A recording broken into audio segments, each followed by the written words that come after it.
Fíjense qué curioso que este caso motivó hasta libros monográficos, ¿eh? Me parece sorprendente y me encanta, la verdad. Claro, es que esta investigación, ustedes lo han visto, está encabezada no solo por nuestro compañero Paco Pérez Caballero, sino por el gran, porque Alberto Cerezuela, siempre hay que ponerle gran, yo le diría, de verdad, se lo digo como lo siento, lo conozco hace muchos años, es el nuevo Lara o el nuevo Polanco, ¿no? En el sentido editorial.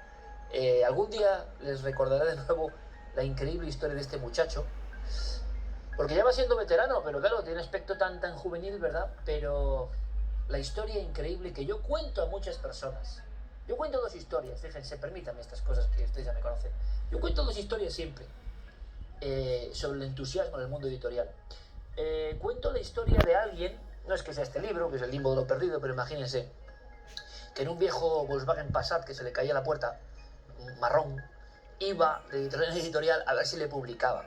Y nadie le publicaba, y nadie le publicaba, y no solo nadie le publicaba, sino que se reían de él, en la cara, en la jeta, directamente. Eso lo hemos vivido también nosotros, ¿eh? Que vayas con un libro y se te rían, porque esto qué es. Pero es parte del proceso. Entonces, en la editorial 28, este hostelero suizo dijo, es la última.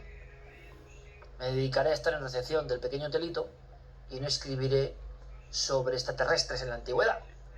Que empezaba a pensar él mismo si no sería una soberana tontería. Es decir, los 27 editores anteriores a este hostelero suizo le habían quitado ya hasta las ganas. Pero algo le mantenía.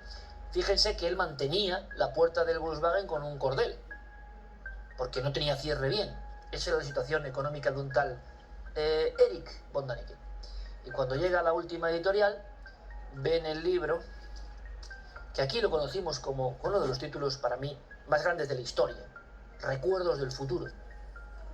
Esa pequeña editorial lanzó 5.000 libros. Ese libro, a los pocos años, había vendido 39 millones de ejemplares. La fe, ¿no? La última editorial. Bueno, pues la historia de un muchacho que va con su coche y sus libros autoeditados por las librerías de Almería, diciendo a ver si les interesa, esa es la historia de Cerezuela, que luego ha montado un auténtico imperio con círculo rojo, imperio. Me parece absolutamente genial, absolutamente genial. Un ejemplo de consecución de los sueños de uno, no desde abajo, sino desde lo subterráneo, ¿no? Pero empujado por esa emoción. Así que yo he oído muchas veces, y lo cuento a mucha gente joven, les cuento la historia de Erich von Däniken y de mi amigo Cerezuela, cosa que no está mal, Alberto, ¿eh? No está mal que yo cuente eso, te estoy comparando con Däniken, ¿eh?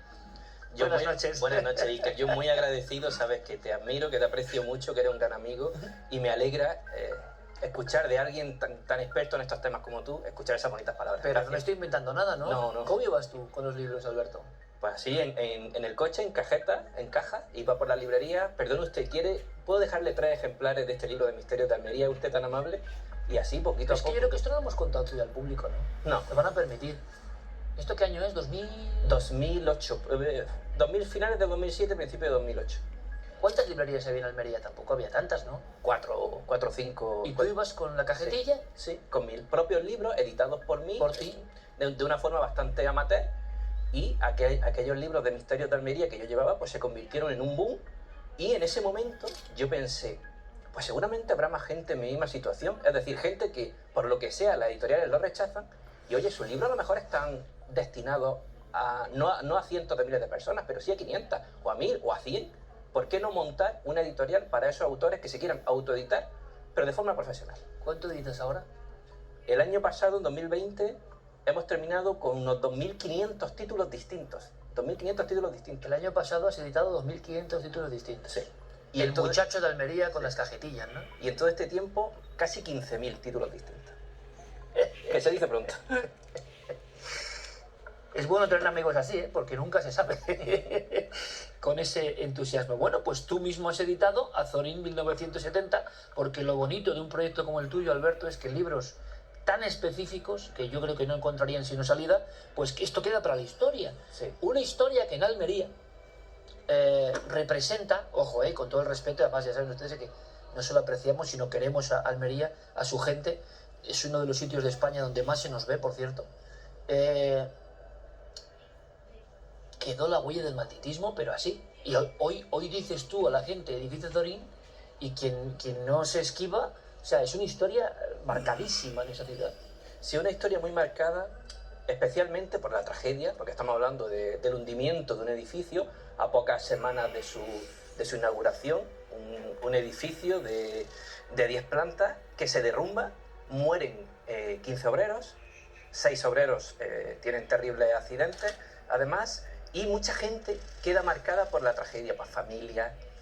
También es una historia de superación y de cooperación, porque Almería, como ha demostrado tantas veces en la historia, se vuelca con sus paisanos, y muchas personas anónimas pues se pasan los días entre escombros intentando rescatar o conseguir rescatar a algunas de esas personas que pueden estar sepultadas. Esas historias de doctores que se meten entre los escombros en túneles, Sí. operan, amputan. Aquí hay una de esas.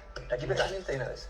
El doctor Raimundo Castro, desde un agujerito de 37 centímetros, después de excavar un túnel entre los escombros, ayuda a un obrero operándolo, amputándole una pierna que le había pillado dos vigas, y consigue salvar su vida. Y como esa, hay muchas. Oye, Alberto, te hemos visto, hablando de que es el 11S, que se entienda, ¿no? Sí, el 11S para Almería, porque el tipo de edificio, ¿cómo era? Era una de estas torres que pretendía ser un sitio, digamos, emblemático, puro del año 70, o sea, arquitectónicamente era puro hijo de su tiempo, pero iba a ser el gran edificio. Sí, no es un 11S, pero sí es un 15S, porque ocurre un 15 de septiembre, año 70. Como tú bien has dicho, pues Almería está intentando avanzar, modernizarse. En esa zona simplemente había casas de sindicatos, y se proyecta, además se contrata a uno de los arquitectos más importantes que había, no solo en Almería, sino en España, Fernando Casinello.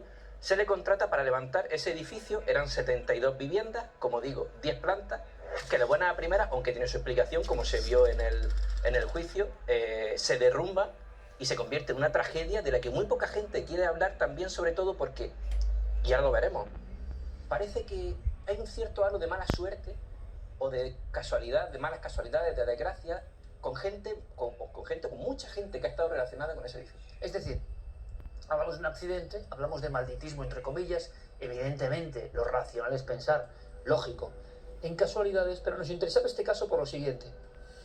Nosotros analizamos la mente colectiva, cómo una comunidad interpreta, a veces con códigos que tienen que ver con lo irracional o lo mágico, un acontecimiento.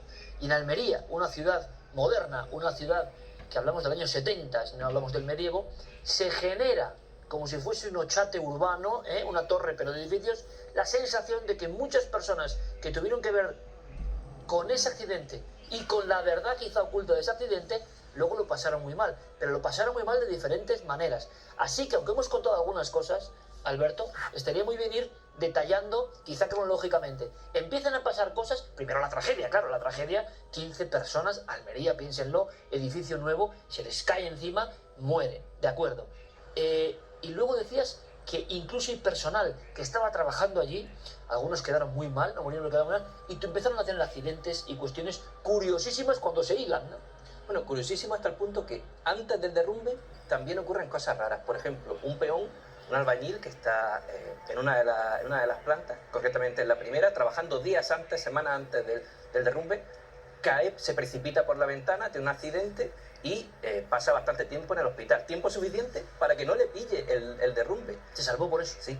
Hubo gente que se salvó también con una cosa tan curiosa como que esa mañana una cuadrilla de yesaires que se encargaban de echar yeso iban a trabajar esa mañana al edificio, y su jefe inexplicablemente los mandó a la cuadrilla a otro lugar de Almería. Se salvaron. Gente, el edificio se derrumba. Las pequeñas grandes historias que se contaban, por ejemplo, en el 11S. Es decir, exacto, alguien avisó, alguien dijo, casualidades, gente que dice he vuelto a nacer porque tenía que estar en ese edificio que era la gran obra de Almería en aquel momento. El edificio se derrumba, Iker, a las 14:15. Cariño, ¿has comido bien?